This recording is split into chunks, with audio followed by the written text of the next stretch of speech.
নমস্কার। আমি আজ আবার আপনাদেরকে মহাভারত পাঠ শোনাবার জন্য হাজির হয়েছি। আশা করি আপনারাও শ্রদ্ধার সঙ্গে নিয়মিত আমার এই মহাভারত পাঠ শোনেন, আর অবশ্যই শুনবেন। এটা আমার আবার বিশেষ অনুরোধ, কারণ মহাভারত পাঠ শুনলে সংসারের মঙ্গল হয়। আপনারা সব ভালো থাকবেন, ভগবান আপনাদের মঙ্গল করুন, আর আমার এই চ্যানেলটা সাবস্ক্রাইব করে দেবেন। আজকে যে অংশটা আপনাদের শোনাবো সেটা হলো উত্তরের নগরে প্রবেশ এবং সম্বর্ধিত হওয়া, রাজা বিরাট কর্তৃক যুধিষ্ঠিরের অপমান এবং পরে ক্ষমা প্রার্থনা।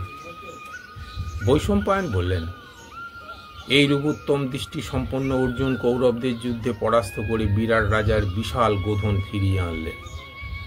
ধৃতরাষ্ট্রের পুত্ররা যখন যুদ্ধে পরাস্ত হয়ে চলে গেলেন, তখন কৌরবদের বহু সৈনিক যারা এদিক ওদিক লুকিয়েছিল তারা ভয়ে ভয়ে অর্জুনের কাছে এলো। তারা ক্লান্ত, ক্ষুধার্ত, পিপাসার্থ। বিদেশ বিভূই হওয়ায় তাদের কষ্ট আরও বেড়ে গিয়েছিল।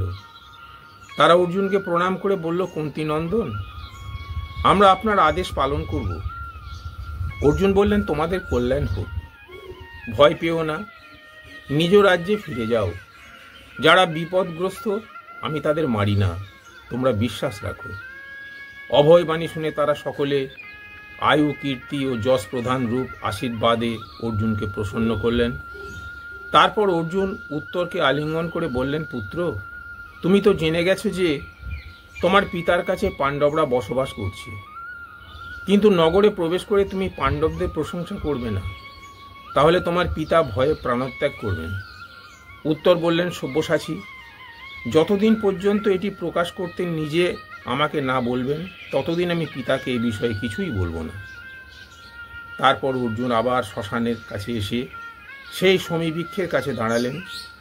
তখন রথের ধ্বজার উপর স্থিত অগ্নির ন্যায় তেজস্বী বিশালাকায় বানর শক্তিরূপে আকাশে চলে গেল। এইভাবে সমস্ত মায়া বিলীন হয়ে গেল। তারপর রথের উপর সিংহ চিহ্নিত রাজা বিরাটের ধ্বজা লাগালেন এবং অর্জুনের সমস্ত অস্ত্র গান্ডীব সহ পুনরায় সমীবৃক্ষের ডালে বেঁধে রাখলেন। এবার অর্জুন সারথি হয়ে রথের রশি ধরে বসলেন এবং উত্তর আনন্দ সহকারে নগরের দিকে চললেন।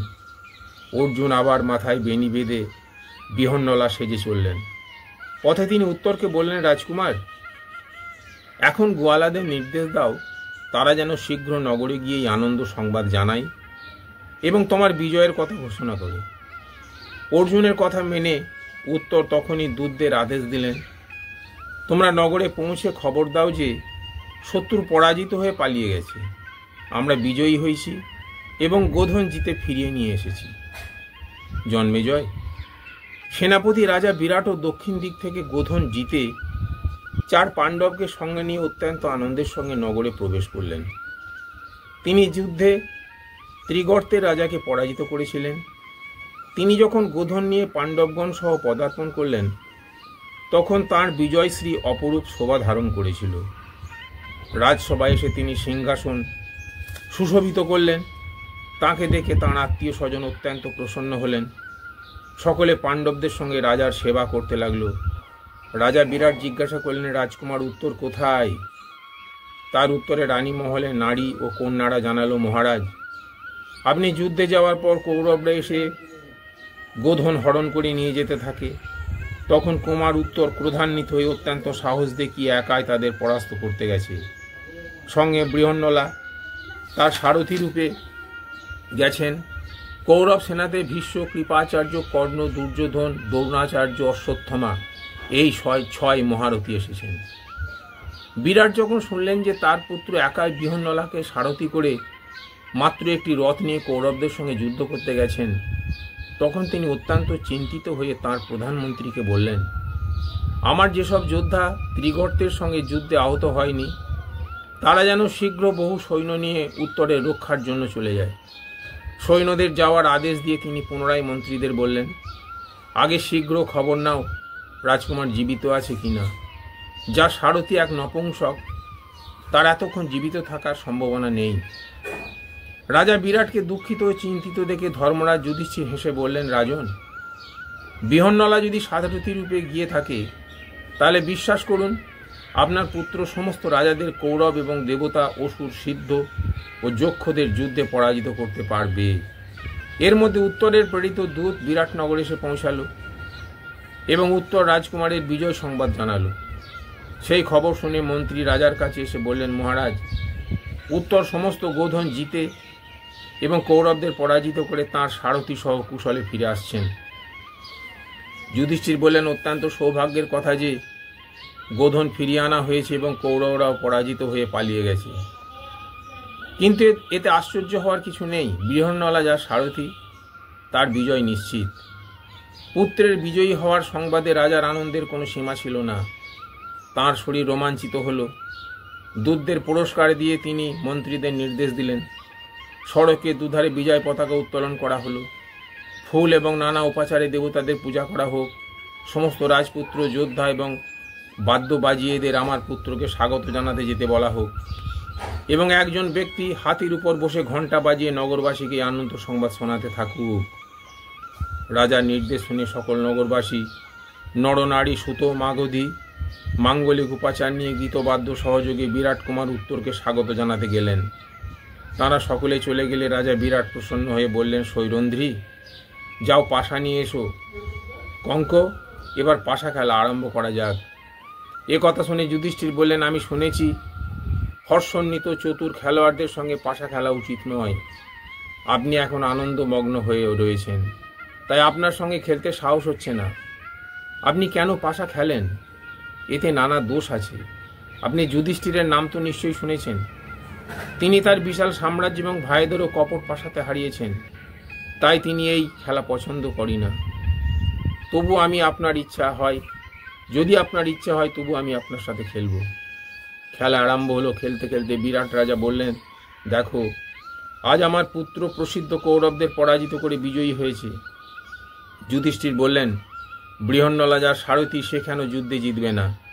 তার কথা শুনে রাজা ক্রুদ্ধ হয়ে বললেন, অধম ব্রাহ্মণ, তুই একটা নপুংসকের সঙ্গে আমার পুত্রের তুলনা করছিস? মিত্র হয় আমি তোর এই অপরাধ ক্ষমা করছি, কিন্তু যদি বেঁচে থাকতে চাস তাহলে এই ধরনের কথা আর বলবি না। রাজা যুধিষ্ঠির বললেন, রাজন, যেখানে দ্রোণাচার্য, ভীষ্ম, অশ্বত্থামা, কর্ণ, কৃপাচার্য এবং দুর্যোধনাদি মহারথী যুদ্ধ করতে এসেছেন, সেখানে বৃহন্নলা ব্যতীত আর কে তাদের সম্মুখীন হতে পারে? তার মতো বাহুবল আজ পর্যন্ত কোনো মানুষের হয়নি, পরেও আর হবে না। যে দেবতা মানুষ এবং অসুরের উপর বিজয় প্রাপ্ত করেছে, সেই বীরের সাহায্য পেয়ে উত্তর কেন জয়লাভ করবে না? বিরাট বললেন, বহুবার বলা সত্ত্বেও তোর কথা বন্ধ হলো না। সত্যই শাস্তি প্রদানকারী না থাকলে মানুষ ধর্ম আচরণ করতে পারে না। এই বলে রাজা ক্রোধে অধীর হয়ে পাশা তুলে কঙ্কের মুখে মারলেন। তারপর ধমক দিয়ে বললেন, আর কখনো এমন করবি না। পাশা খুব জোরে লেগেছিল। যুধিষ্ঠিরের নাক দিয়ে রক্ত পড়তে লাগলো।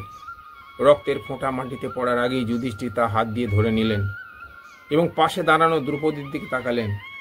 দ্রৌপদী স্বামীর ইচ্ছা বুঝতে পেরে একটি জলপূর্ণ সোনার বাটি নিয়ে এলেন এবং তাতে সব রক্ত ধরে নিলেন। রাজকুমার উত্তর অত্যন্ত আনন্দের সঙ্গে নগরে প্রবেশ করলেন। বিরাট নগরের নারী, পুরুষ, আবল, বৃদ্ধ, বনিতা এবং পার্শ্ববর্তী সকল দেশের লোক তাকে স্বাগত জানাতে এসেছিল। সকলেই তাঁর জয়ধ্বনি করল। উত্তর রাজভবনের দ্বারে পৌঁছে পিতাকে সংবাদ পাঠালেন। দ্বারপাল দরবারে গিয়ে বিরাট রাজাকে বলল, মহারাজ, বৃহন্নলার সঙ্গে রাজকুমার উত্তর সিংহদ্বারে অপেক্ষমান। শুভ সংবাদ শুনে রাজা অত্যন্ত খুশি হলেন। তিনি দ্বারপালকে বললেন, উভয়কেই সবাই নিয়ে এসো, আমি ওদের সঙ্গে দেখা করতে খুব উৎসুক। যুধিষ্ঠির বললেন, প্রথমে শুধু উত্তরকে এখানে আনো, বৃহন্নলাকে নয়, কারণ সে প্রতিজ্ঞা করেছে যে আমার দেহে যুদ্ধ বিনা অন্য কারণে রক্তপাত ঘটাবে, সে তার প্রাণবধ করবে। আমার মুখে রক্ত দেখে ও ক্রোধান্বিত হয়ে উঠবে এবং তখন বিরাটকে, তার সৈন্য ও মন্ত্রী সহ সকলকে বধ করবে। তারপর উত্তরই প্রথম সভা ভবনে প্রবেশ করলেন। এসেই প্রথমে পিতাকে, পরে কঙ্ককে প্রণাম করলেন। তিনি দেখলেন কঙ্কের নাক দিয়ে রক্ত প্রবাহিত হচ্ছে।